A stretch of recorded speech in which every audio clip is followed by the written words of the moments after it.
Hello YouTube, this is Christian coming to you with another knife review today, and today we have a rather special and for me unknown brand, which is a Japanese company called Katsu. So if you're from Japan, please excuse my perhaps wrong pronunciation of the company name, but this is Katsu's offering the TK01, and it is a rather interesting knife for a number of reasons. For one, it's incredibly competitive in terms of pricing. It comes in at $165 and features a frame lock titanium handle or scale with carbon fiber inlays.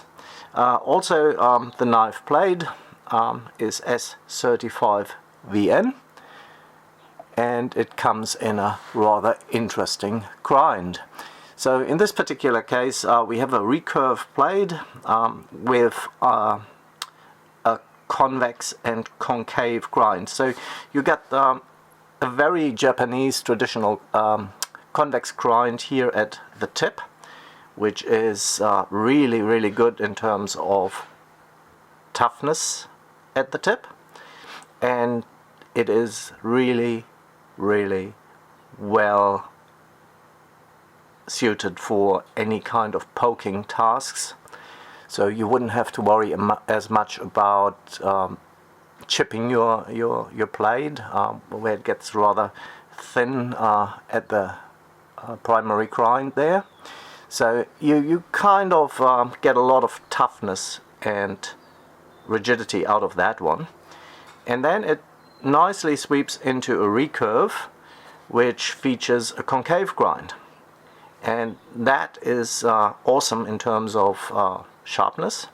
It makes it slice rather well, and it keeps you in the cut nicely, because the recurve blade itself has a tendency to kind of center your cut, so you're not as likely to slip out of your cut. Apart from that, a number of things that perhaps could have been done a little bit better. So I'm not sure I like that logo at the pivot quite as much. So a plainer pivot point would perhaps be a little bit nicer in my personal opinion. Other than that, there's fine textured milling, if I can get my camera to actually sharpen up for me. There you go. You can see there's a really nice fine milling, and the entire scale is nicely beveled all the way around. So as far as your inlays are concerned, this particular one shows really nice blending between the frame, the titanium frame, and the actual inlay. So this is, from what I've seen, really done quite well. So if you have a look at your engagement, you can say the engagement is perhaps at 25 to 30%, which is absolutely fine. Have a rather nice jimping here at your flipper tab, and also here at the top. It is not as pronounced as you perhaps would love to see it, but it provides a little bit of grip, so this is helpful. And it also has a rather nice swell here at the top of the edge, which allows your thumb to ramp up to the knife blade quite nicely. So it is overall an interesting knife shape, perhaps a little bit aggressive looking, but the knife comes in, or the knife blade comes in at 3.5 inches, and overall it's almost 8 inches. So it's a rather long knife, and it is really an aggressive look, so you might want to be a little bit mindful when you carry that. Katsu advertises this knife as a sort of camping knife, hard use knife. I always have a little bit of trouble saying hard use knives in a folder. The stock thickness, which sits at about 4 millimeters, certainly indicates a sturdy blade. As far as action is concerned, you have to be mindful where you actually place your fingers. So as I turn that blade around, naturally my hand will want to land on the lock bar. With this particular knife, if you have your fingers here on the lock bar, it's almost impossible. If you apply a little bit of pressure, it is almost impossible to break it loose. So if I really hold on to this, I can't break it loose. So your fingers really need to clear the lock bar. I like to hold it on the carbon fiber and on the pocket clip, and if I hold it there, it flips out like a charm. It has a little bit on closing, it has a really nice buttery smooth closing action. It engages into a stop around here that stops it from falling shut completely, and then you would need to overcome a secondary ramp to completely close it. In most cases it really just depends on where you hold on to on your lock bar. If you hold on to your lock bar a little bit lower there, it will just fall shut like that. There's a small problem with this particular knife, and I suspect that might also be the reason why this knife is retailing at $165. I had to modify this knife a little bit to make it fit my needs. So here we are. And the reason is that our pocket clip here sits in a slightly recessed pocket inside the scale. And so what they have done is really quite nice. They just have one screw going into that pocket clip. So not too much hardware there. And the pocket that is milled into that scale is aligning the pocket clip. Now that works nicely, but ex-factory it comes seated a little bit too deeply.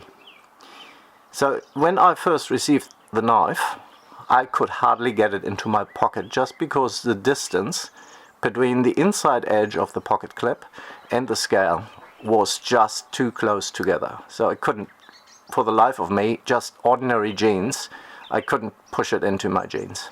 So what I had to do as a workaround for that particular problem, I just spaced off with a piece of plastic film under that pocket clip to bring the pocket clip out approximately 2 millimeters, and that solved it for me. So I just got a little bit of more space in between the pocket clip and the knife scale, and now it goes in and out of the pocket absolutely perfectly. But that is a design flaw in this particular knife, and if you can live with that for $165 US, it is quite a nice piece. So by comparison, you can see it is quite similar to the Zero Tolerance 562, and also in size. These would be the knives, full-size knives, where I would say that is a comparison, where they're lying and sitting quite similarly. They're frame locks, they are premium steels, perhaps M390 and CV20CV, a higher grade steel than the S35 VN, but nonetheless titanium frame locks, approximately similar size. The Chavez knife is made by Riyadh. Zero Tolerance is made in the United States by Zero Tolerance. But those knives are significantly more expensive by comparison, and I just find it to be quite attractive at this price point if you're after a knife that is a little bit harder use, and not just harder use by name, but it rather features plate geometry that would actually support this claim in terms of that convex grind here, which is full flat. And a word of caution there too, this particular knife didn't come overly sharp ex-factory, so I had to put it on my KME to get a really nice and fine edge on it.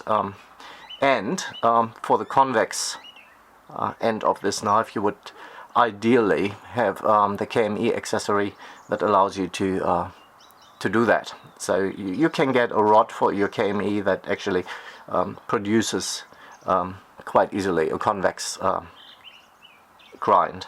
So that is one thing. Another complication for some, usually it's not so much of a problem for me, is a recurve. You just use the edge of your stone, so you're just being a little bit more careful the way you're grinding this knife or sharpening this knife. So it's not a big problem really, but be aware, don't expect it to be razor sharp ex-factory. I can't tell you whether or not this knife is actually made in Japan. I've been a little bit doubtful. There's been some people on the internet talking about these knives being made in China.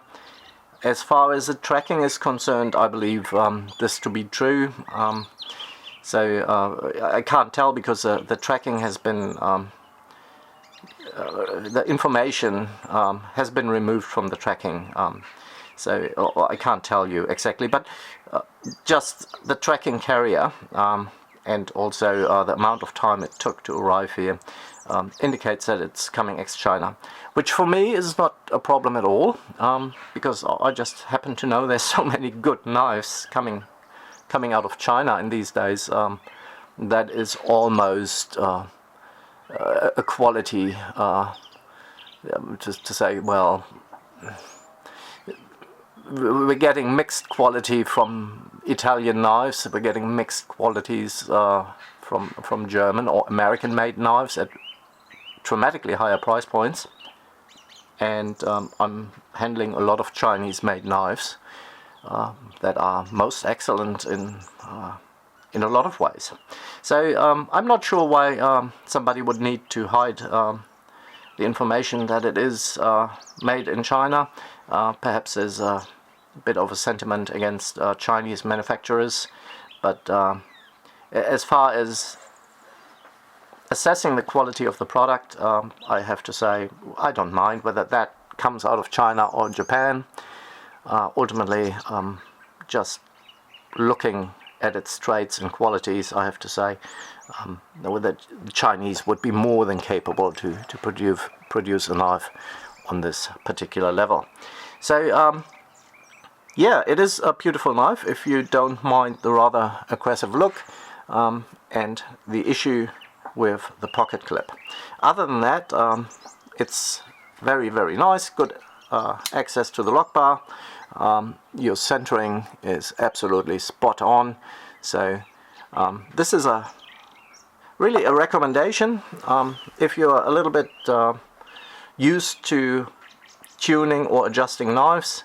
Adjusting a pocket clip is not a big thing, and less involved than sometimes fixing a not centered plate or a sloppy detent, or fixing other problems with the pivot that can sometimes be more time intense and more fiddly.